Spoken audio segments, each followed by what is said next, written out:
fitting a diet into your lifestyle. Here is the other issue with eating a diet designed simply to help you reduce your caloric intake. It's miserable. I always say that there's no point in starting any new diet or any new training regime unless you intend to stick with it permanently.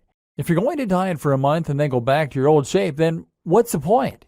So whatever diet you're coming up with right now, the first thing you need to ask yourself is whether you can feasibly see yourself following it forever. This is the problem with intermittent fasting diets, and it's a problem with calorie counting. Sure, you can stomach the idea of scanning all your food for a few days, weeks, or even months. But are you really going to be doing this when you're 80? If not, it is not sustainable. And what's the point of going to such effort to count everything you eat when we've already seen that the numbers are really just a guess at best?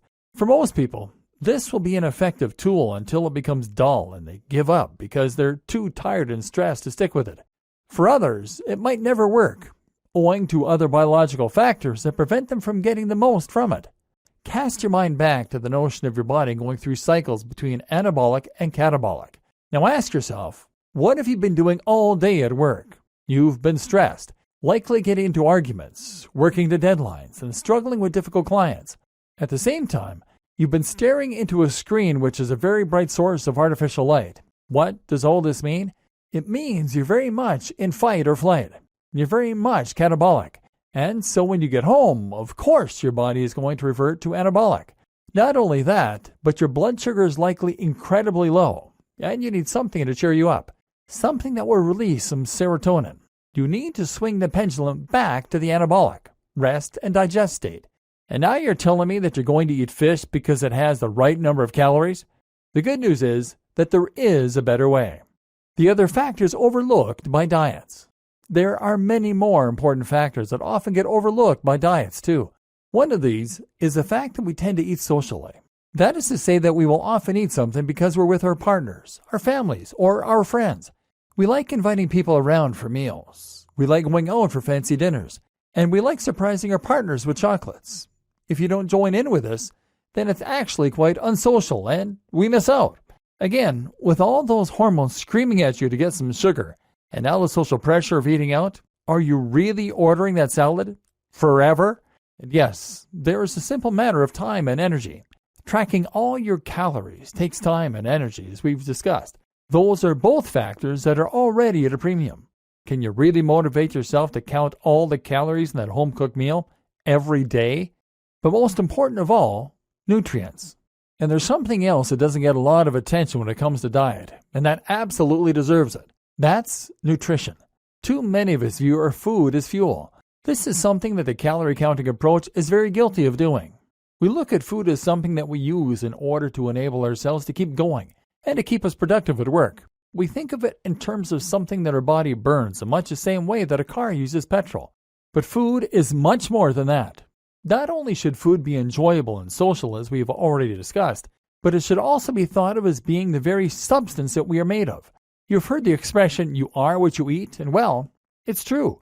When you consume amino acids from nutrients, your body actually reconstitutes those in order to build your muscle and skin. You are literally recycling the parts of dead animals and plants in order to rebuild your own tissue. Likewise, the micronutrients found in your food help to build your bones and connective tissues, your brain chemicals, and even the hormones that help to drive you. Micronutrients are the tiny nutrients that come from all our food, and they're absolutely essential to helping us to perform and feel our very best. These make us feel more awake, more alert, more happy, and they even help to elevate our metabolism so that we burn more fat. If you're feeling depressed, weak, sluggish, and slow, then there's a good chance that it is actually because you have a deficiency in some kind of essential nutrient. These are nature's sports supplements, and they can be instrumental in helping you get out of the funk you're in. Why modern diets are the worst. And here's another thing to keep in mind. Modern diets are the worst. The big issue with modern diets is that they have essentially hacked the very system our body evolved in order to survive. Remember the way that simple sugars cause a rush of blood sugar, insulin, and serotonin and make us feel great, but then cause us to gain weight? Well, all food manufacturers care about is that first bite, making you feel good. They want to sell more of their crisps, their chocolate bars, and their cakes. And so they have made foods that are practically just sugar. These are constantly and immediately spiking the blood sugar and can single-handedly raise your chances of developing diabetes and other health conditions. What's worse is that these overly processed foods have removed all of the nutrients that made them so healthy. If you eat a piece of fruit, you'll probably find it's packed with vitamin C, vitamin A, resveratrol, and a host of antioxidants which will help you to look and feel more awesome. But if you eat a shop-bought sausage roll, then you're barely eating meat. You just eat sugar, trans fat, and salt.